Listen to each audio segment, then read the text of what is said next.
Hello, everyone. Harry Bol. Welcome to Chit Chat with myself, Kishore Chandra, and our dear Jai Jagannath Prabhu. And so this is Chit Chat, where our interest is getting our chit together, following the dictum, material well-being follows spiritual well-being. Chit means knowledge as enlightened awareness. And so the work required to remove the delimiters on our awareness so that enlightened can manifest is what we're interested in. Sorry, everyone. I read that with a question mark at the end. That is our interest, right? We want to remove the impositions on our awareness so that enlightenment can manifest itself. Correct. Hi, everyone. I'm Jaya. I'm here with Kishore Chandra, and this is Chit Chat, where we're going to spill a little bit of spiritual tea. It's got a little bit of a gossipy feel, but we always try to bring it back to the core focus of spiritual teachings, particularly those of theistic Vedanta, such as found in the Bhagavad Gita or the Bhagavad Purana. This week, I guess we're talking about GameStop. Not really. We're not going to really talk about GameStop. This is just to dive into the main subject matter.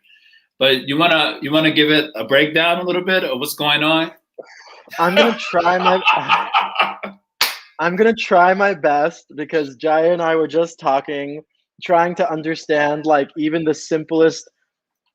I'm just gonna put myself out there, trying to understand the simplest math examples and like stock market things, and I was just like, what is happening? Like it was, but I think I've got somewhat of a handle on it, or at least the bigger issue around it, right? Okay. So GameStop, for those of you that don't know, who maybe are listening in from other countries that are not the United States, GameStop is a store. It's a store that sells video games in the United States, video games and like electrical, like video game appliances, right? And it is a publicly traded stock on the stock market. And this is where I might mess up. I'm just looking at my phone. I'm trying to look at this explanation, but I'm not gonna try to give some economic explanation of this. But basically, okay, here we go. Basically, in the stock market, you can buy shares of something at the price that it's currently at, and you can also sell at any time. And that's kind of how the stock market works. Like you buy and you sell, you buy and you sell. And apparently there's this thing called a short, which I'm not even going to try and explain this, because this is where my math knowledge just I went to a humanities high school, everyone. I went to a humanities and arts and philosophy high school. But so basically a short is basically based on people who have a certain stock, thinking, like, especially these hedge funds, thinking that it's not going to do well. So their idea is that let us sell the stock at one particular price, and then when it drops down, when the price drops down, because they're betting that that particular stock isn't going to do well. So when they sell it at a particular price, let's say $20, I got to work with small numbers. $20 is good for me. So you sell it at $20 to whoever is taking that stock, and then the stock goes down. Let's say it goes down to $15, or it goes down to $5. So then you buy the stock back for $5, and that means you just made $15 profit. So that's what a short is called, I think, right? Yes, that's correct. Thank you for explaining that, because I was struggling. So basically, it's selling things when you think that they're going to do bad. You're basically betting, right? You're basically betting that it's going to do bad, and then you buy it back at a lower price. So you basically make a bunch of money. So for the example that you just gave, it was $20 and it dropped to 15, so I made money. But that's just $5 that I made. So obviously, when we're talking about bigger stocks, they go into the much higher thousands and tens of thousands and hundreds of thousands of dollars. So apparently the story goes that, back to GameStop, that people on Reddit noticed that there was a hedge fund that had taken a massive amount of short trades against GameStop. So they were basically like betting against GameStop and doing it in this like manipulative, exploitative way that they would make a bunch of money, basically. Well, I don't know. is, I don't know if it's like particularly manipulative, like diabolical, but this is just how shorts work. Yes. And I think for the layman, like myself, I consider myself very much a layman. You're just not aware of these sorts of things or what's going on in the market. Yes. And, Well, I think it's diabolical in what comes next. okay, I think what happened was diabolical. So apparently, like this group of Redditors, they convinced everyone on a thread called the thread was called Wall Street Bets. And they convinced everyone on this thread, like these are just normal people, right? These are just normal people. And they convinced everyone on the thread to buy as much GameStop stock as possible. So the stocks of GameStop like skyrocketed up. so this is what they call a short squeeze, I think, right? Yes. So short squeeze. basically, what happens is if the stock goes up because people start investing in that particular stock, it can go up an infinite amount. So let's go back to our example of $20. You sold it for $20, betting that it was going to go down. But instead of going down, it goes up, and you still have to pay these people for the stock. So if you go to buy it back, if it goes up, let's say it goes up to $25 instead of going down to $5, then that means you just lost $5. But if more and more people invest in that particular stock, then it goes up more and more money. And then that means you have to pay the difference, which is like increasing exponentially. And I guess they call this as a short squeeze. Look, it sounds like an economics student. I know. I was right about to say that you're just making me look bad, Jaya, and apparently you're better at math than me now. I'm working with small figures. So basically, these normal people, I guess they're Redditors who comprised of normal lay people, they basically did a short squeeze, causing these hedge funds to lose lots and lots of money. I heard that there was one particular hedge fund that was only worth like $13.1 billion, and they had to go file for bankruptcy because they like lost all that money. And so far there's been, I don't know, upward of, is it 100 billion? Some like huge amount of money has been lost.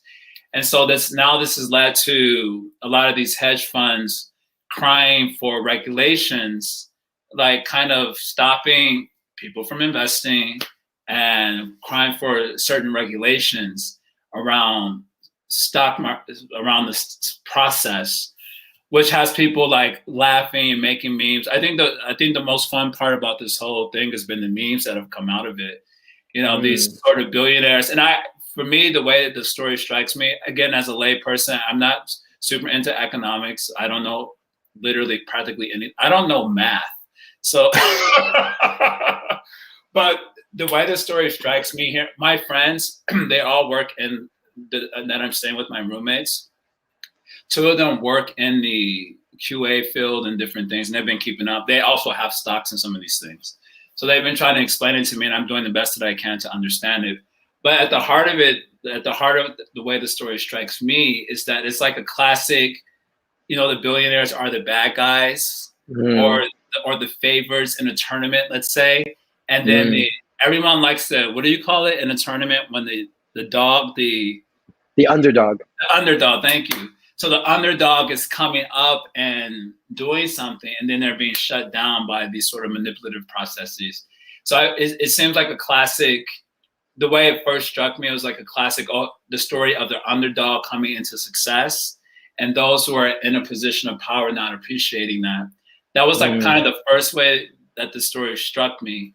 And then the second way it struck me, it was just like the classic tension amongst living entities in their attempts to consume one another.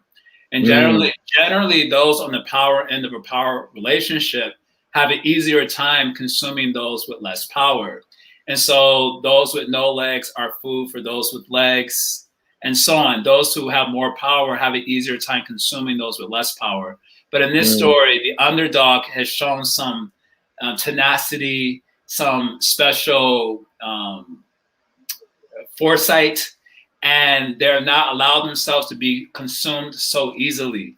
And so there's sort of this sense of like the revolution is coming. I mean, I talked to a few people, I'm not going to say who, I talked to a few people this week, and there's like this sense like the revolution is coming, the people are waking up, they're starting to they're starting to combat the forces of evil. I feel like everything is like super dramatic in our heads because, I mean, not because it's necessarily an abstraction from the reality itself, but I think because we do indulge in a lot of like fantasy genre or just like these storylines where it's like good versus evil and it's always super obvious and that's the evil guy and this is the good guy. So I got a sense that people are feeling galvanized because it's like this sense of the underdog who's the good guy somehow triumphing. Wow, that was a made up word. The underdog becoming successful over the forces of evil. Triumphing. Wow. I'm sorry. Wow. You're gonna really underscore that. I'm sorry. But I had to get your back for being better at math than me. No, I agree with you because this is like from the very little understanding that I have of this story, you explained it in such good terms for a lay person like myself, where it's like this is a classic good versus evil, justice versus, you know, injustice, and like the poor versus the rich, and, you know, all of this stuff.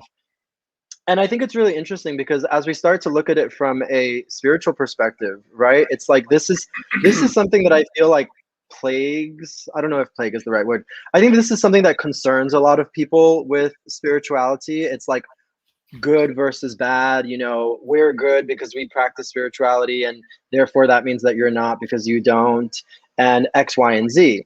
However, a world without a secular world that we're currently living in, because this is kind of what came up for me a lot, you know, in secularized society, right? God and religion has been removed for the most part. It might be there as kind of a, you know, kind of a facade. Some people are kind of into it, some people are kind of not, but a real deep spirituality and practice is not really there for most people.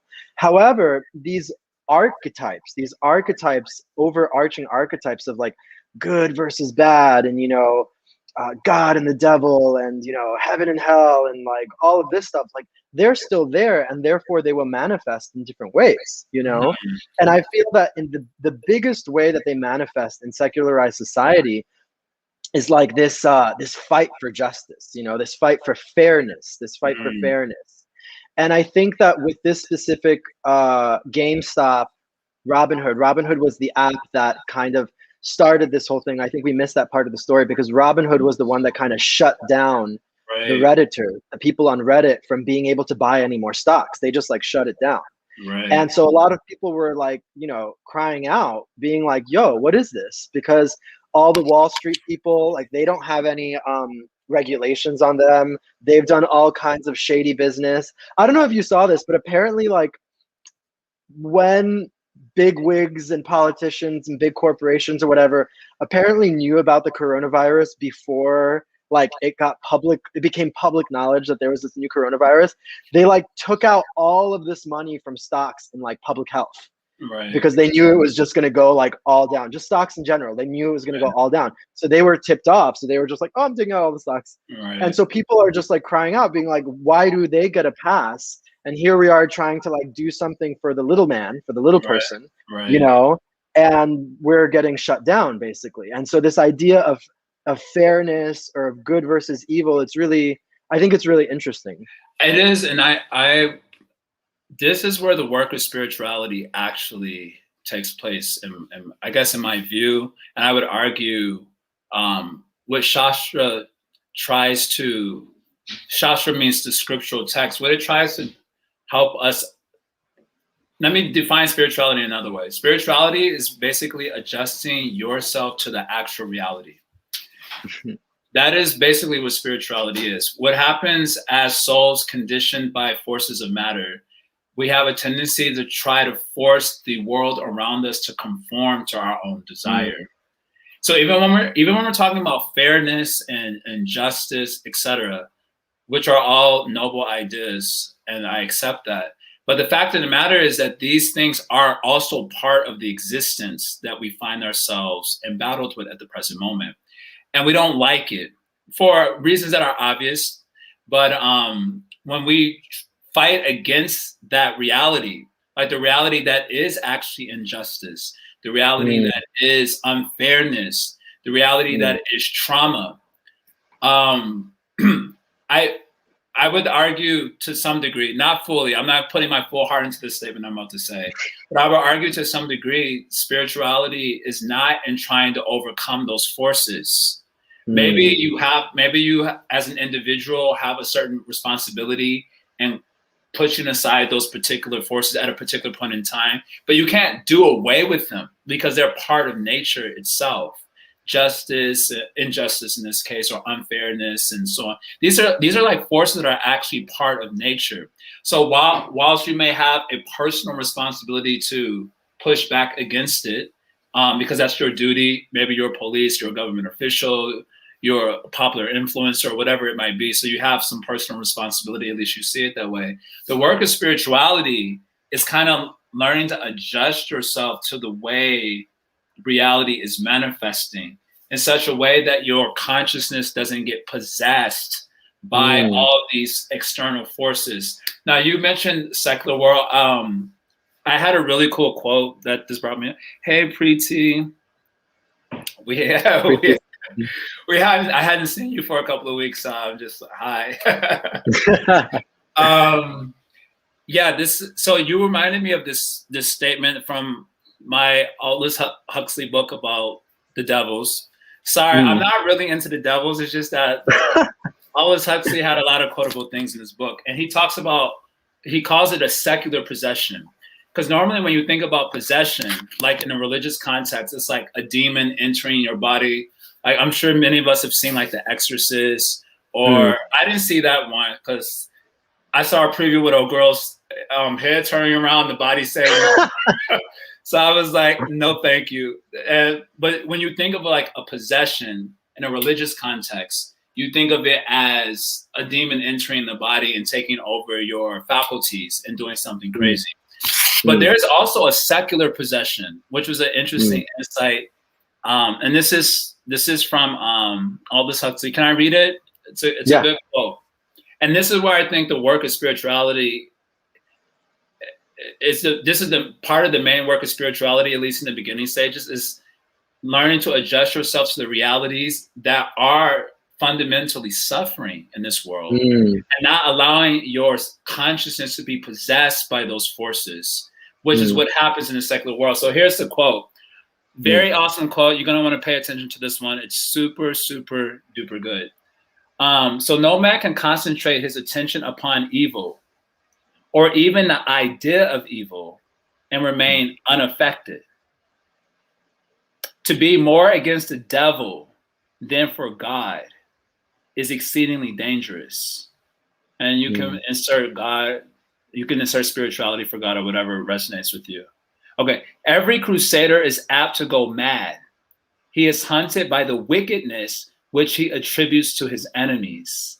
It becomes in some sort a part of him. And now this is the thing I'm really thinking of. That was a setup. Possession is more often secular than supernatural. Wait, he about to drop some bombs here. Men are possessed by their thoughts of a hated person. Men are possessed by their thoughts of a hated person, a hated class, race, or nation. I'm like, wait, did he write this in 2020? What's going on here?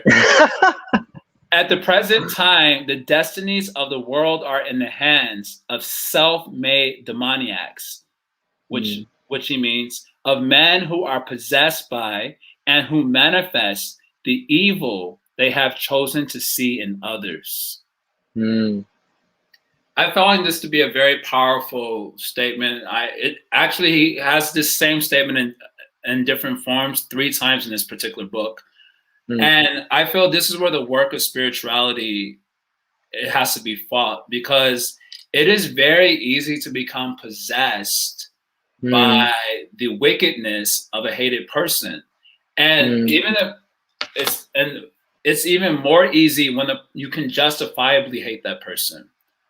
Like, it's very easy to become haunted in a sense by their wickedness, and it somehow becomes a part of you.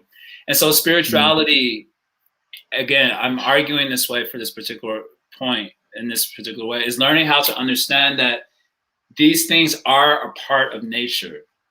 You know, as much as a sunrise is a part of nature, and the phases of the moon are part of nature. So also you have injustice, unfairness, trauma. Like life is fundamentally suffering in this world. That's like a very important point not to ever be glossed over.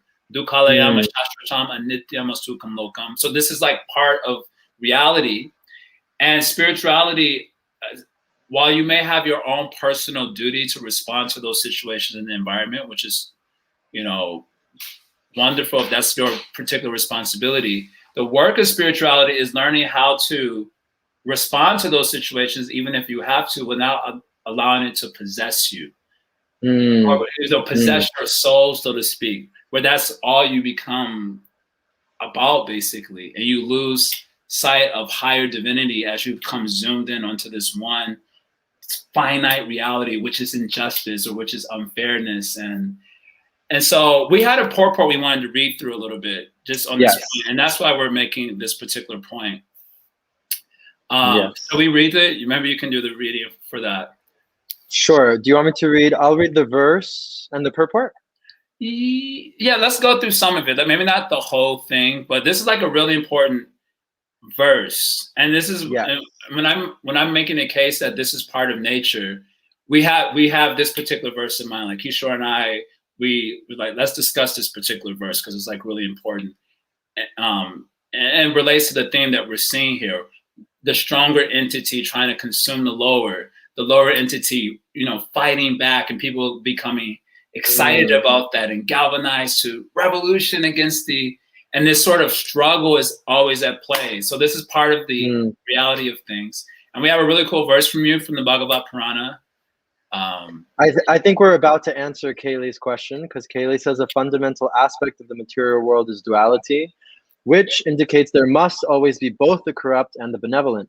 How do we not get swept up in the good versus evil narrative and maintain a transcendent vision? So I think that that's what we're about to look at in the purport of this verse. Right. And that's exactly what we're talking about. How do we maintain a transcendent vision without being possessed by the faults of the duality world, which are very seductive?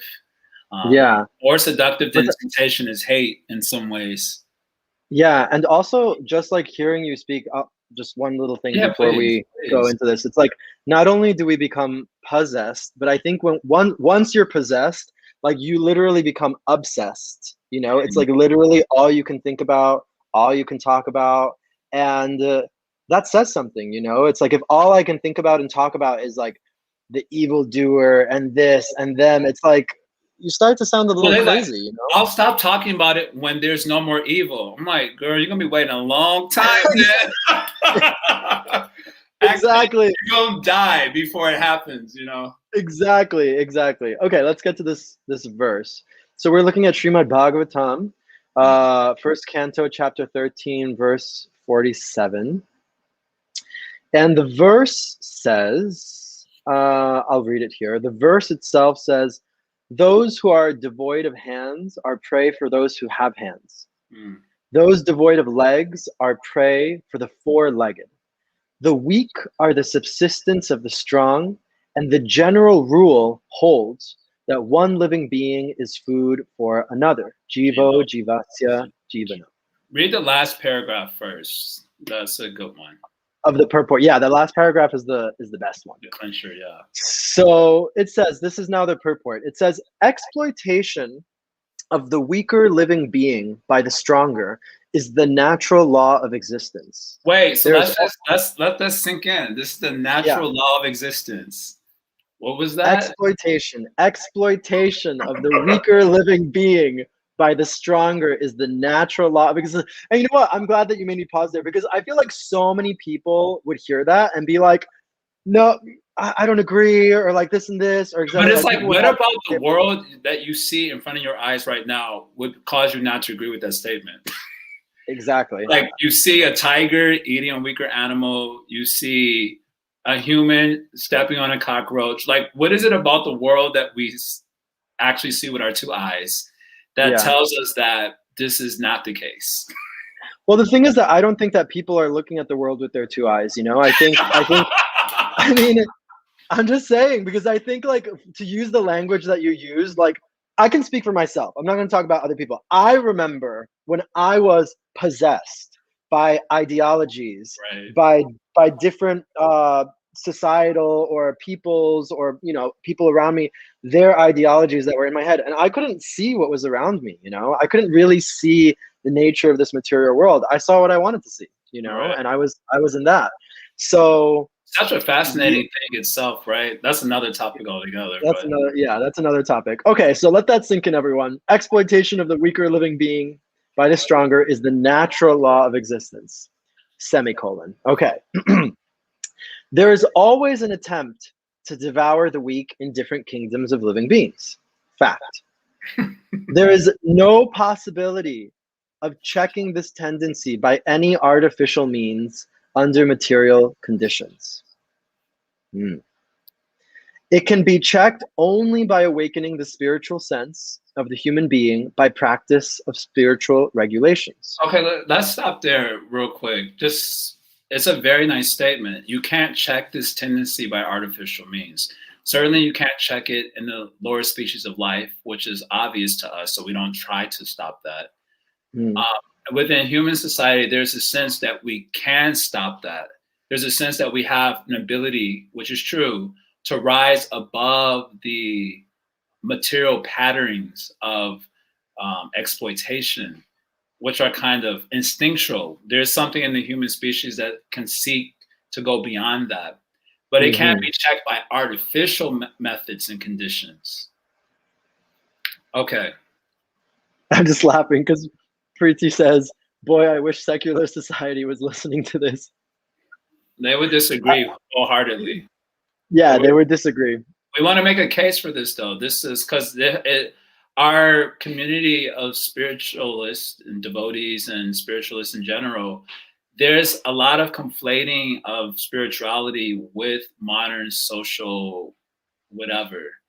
And I think for obvious reasons also, who doesn't like a good righteous fight? Naturally the good righteous fight is always translated as a spiritual fight. And someone even chastised me this week for not being more into something related to, Black people and stuff. And I was getting chastised for it. And they were saying that this is the spiritual work. So there's a natural sense to conflate righteousness in the material world, like a righteous cause, like a truly righteous and maybe a truly virtuous cause with spirituality. I would argue that Vedanta doesn't see it that way. Like spiritual, there is like righteous causes, which are in the mode of goodness. And then there's spirituality, which is beyond even those virtuous causes. And this is obviously a sensitive point in spiritual communities, and how do you navigate that? And we're not going so much into that right now, but there is a distinction there for sure. I think sometimes the distinction just gets conflated, and therefore the lower, which is the virtuous cause, becomes accepted as the higher. And I don't know if that's always the case, at least if we're being like fully faithful to how the tradition sees, the world of samsara. Anyway, let's continue this part because you don't have that much time, and so let's finish this part at least. So we are at so it can be checked only by awakening the spiritual sense of the human being by practice of spiritual regulations. The spiritual regulative principles, however, do not allow a man to slaughter weaker animals on one side and teach others peaceful coexistence. Right? Thank you. Okay, we don't want to call anyone out for that, but yeah, that's just something to keep in mind. You can't be saying I like chicken on the one hand and then get butthurt if someone who's more powerful than you starts eating you. That's the law. That's the natural law of subsistence in this world. Okay. If man does not allow the animals peaceful coexistence, how can he expect peaceful existence in human society?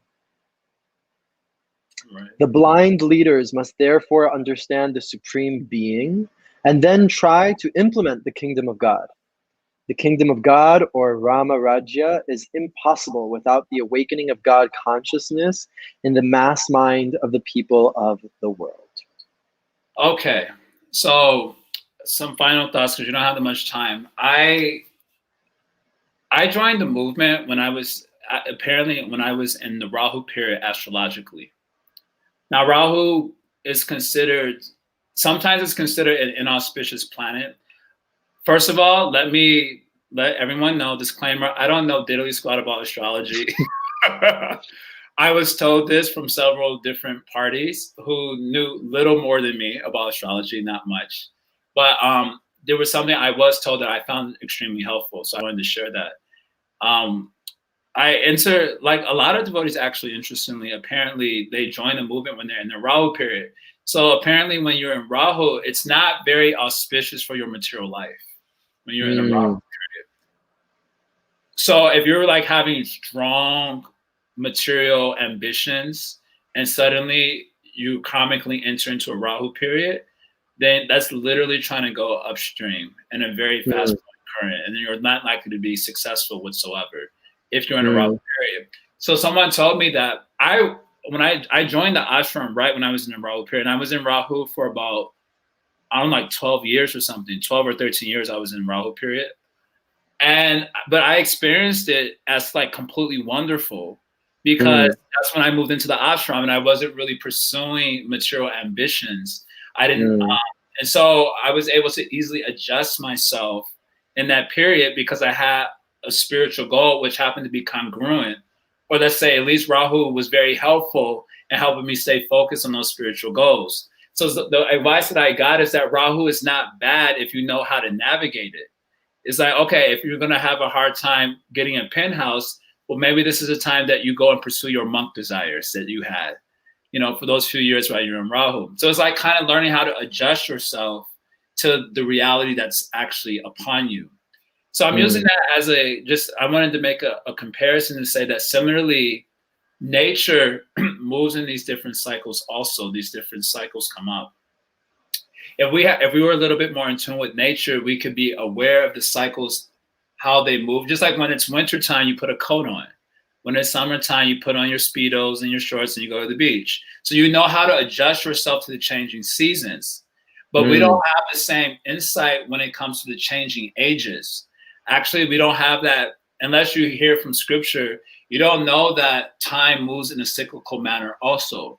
Especially if you're coming from the Western world, we have this misconception, at least from the perspective of Vedanta, the misconception that time is linear. So it started at some, immemorial point in the past and it's just moving in a straight way until it's no more. But in the Vedanta conception, things move in cycles. And so when you find yourself in a particular cycle of the ages, well, now we're in the Kali Yuga eon, right? So then you have to learn like, okay, this is the nature of this particular age, like the Rahu period or like winter period. And now since it's winter, I need to put on a coat, or it's the Rahu period. I need to like my material ambitions part. I need to put that on the sidebar for a little bit and now allow myself full engagement with my spiritual things, which are also there because I'm in this particular period. And because we lack higher level awareness of how things move in these cycles, we end up trying to push against a very powerful current that isn't possible to overcome. And then that's when we lead into the possession, the obsession with the material dualities. But if we can kind of get a sense that we're in a particular age, again, I don't want to like, although my general tendency is like, this stuff is nonsense, just stay out of it. And I think it's a good message also. If I don't want to downplay, like if persons feel they have personal responsibility to do whatever in the worldly sense that should not be done. I'm just saying, I guess I'm suggesting that understanding that we're in the winter season of the ages and that you're not likely to have a lot of success in your personal endeavors unless you have really good leadership, which that isn't happening anytime soon. At least it doesn't look like it.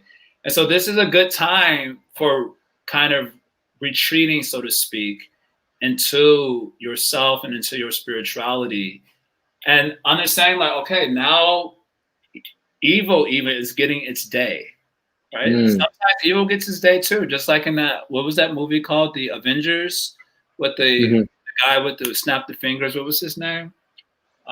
The one who snaps the fingers and is gonna kill everyone. Half the I don't know. So he had his day, and like in one of the movies, he was the victor. You know, sometimes evil, so to speak, has its day also, just as good in this world has its day. So kind of knowing how these movement cycles and then adjusting yourself accordingly, or else fighting against it and being unsuccessful and allowing yourself to be Thanos. Yeah, that was his name. everyone knows this. I asked, can you share about what is that shloka again? Everyone's like cricket. I wanted to amplify some of your thoughts and also share, because I do have to go. I have to teach in a training, so we are having to leave a little bit earlier today. But I think everything you're saying just makes so much sense, because something that for me, I remember, I mean, I don't know if I was in my Rahu period when I went to live in the ashram or not, but I remember that I was telling someone the story recently of like how I ended up there and why I decided to make that decision. And for me, it was a lot of like just like beating my head against, metaphorically, beating my head against material life and not finding any solutions, you know? Like really just like trying to do all the things that I was told that I was supposed to do, and still having that feeling of like, yeah, of just like emptiness, of like not really arriving at anywhere, of still like feeling that intense suffering of human life that we all feel, I'm sure. And so I was in this moment of just like, there has to be something more than this. And, you know, I believe that I've found it through Krishna consciousness. And so let me dedicate myself fully to this. And it was wonderful. The ashram was wonderful, and the Bhakti Center was wonderful, and all that. However, I think that, you know, I remember in our last chit chat, I was like, join the ashram. I was like, move into the ashram and do that. But of course, like not many of us can have that experience. And therefore, we are at the behest, you know, at the behest of these kind of societal forces that are, I really like Aldous Huxley's language that you brought up, that are trying and very much succeeding at possessing us in so many different ways, you know, possessing us through our phones and possessing us through the TV and through all of these different methodologies. And it's like, if anything, what I've learned in the ashram is just like how weak my mind is, you know, like how weak my mind is, and how much work, how much practice and sadhana I need to do on a daily basis to keep that up.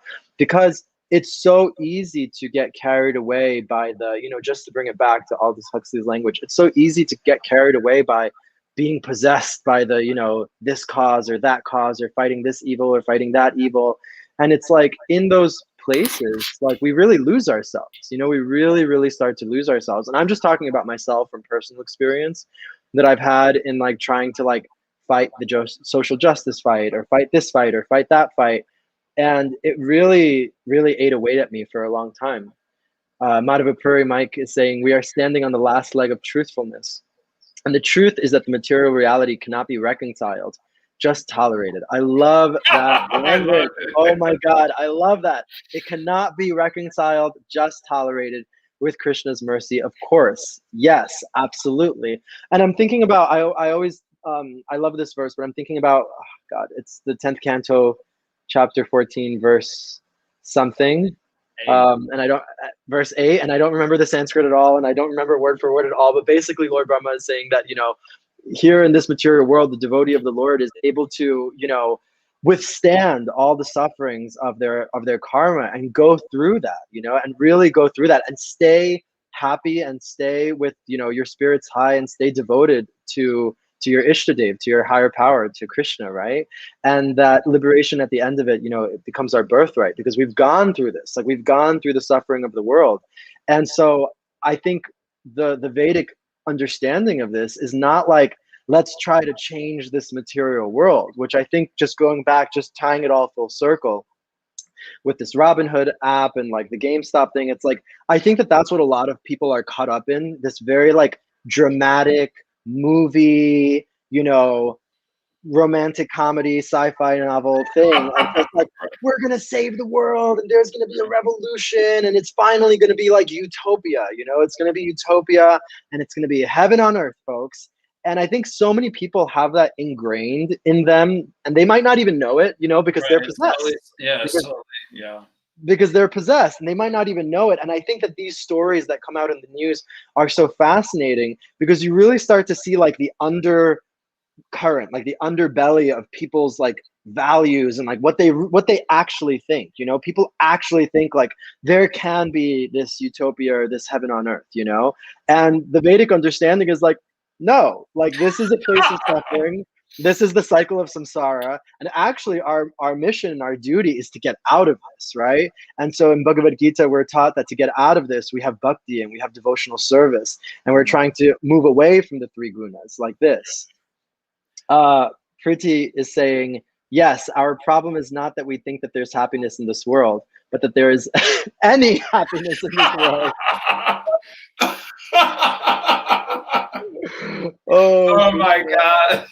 That is too good. I feel like that needs to be on a shirt. We need to restart our chit chat shirt list. I think that's a good one. Oh my God. So you have to go. But just looking at Kelly's question again, how do we not get swept up in the good versus evil narrative and maintain a transcendent vision?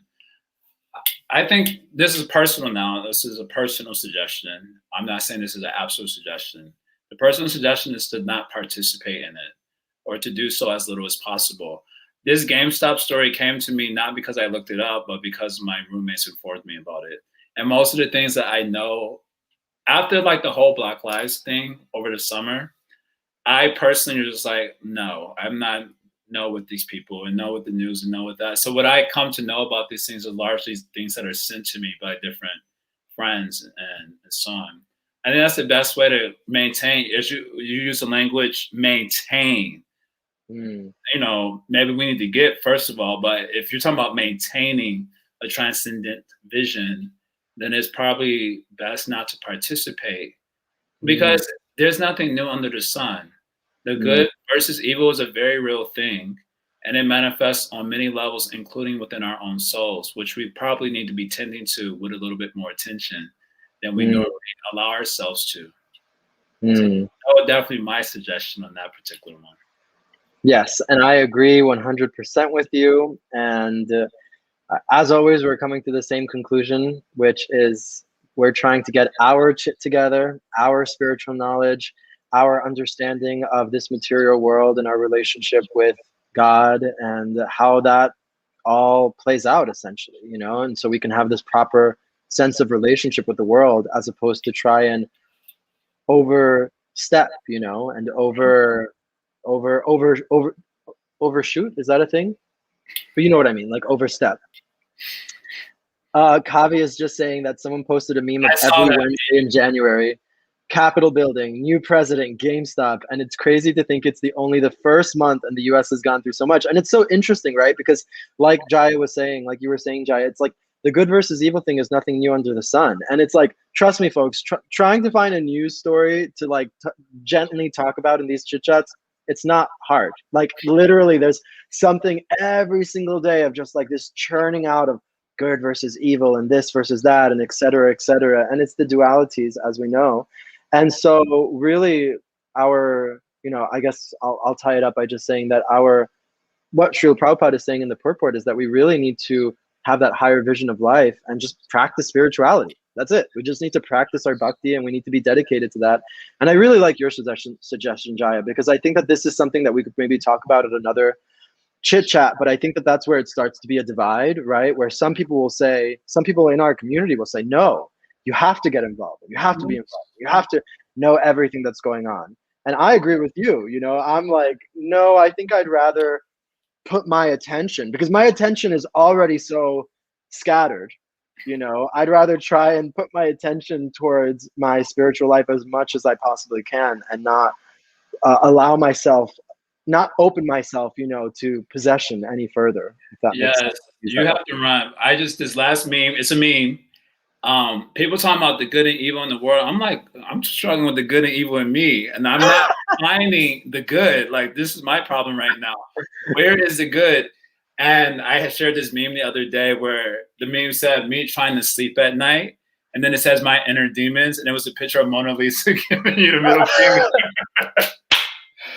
That hit so deep for me. Like, I'm like, absolutely. So Oh my God, I love everyone's that. I love that. gung ho about the good and evil outside. I'm like, the good and evil inside is what's really my concern, frankly speaking. Mm. All right, now you have to run. We don't want to keep Yes. it very late. Thank you so much, Jaya, and everyone. Sorry for cutting it short today, but we'll continue our conversation next week, Monday. Thank you all so much for joining. Haribo. Hey, Hariom Tat Sat. Hariom Tat Sat. Okay, and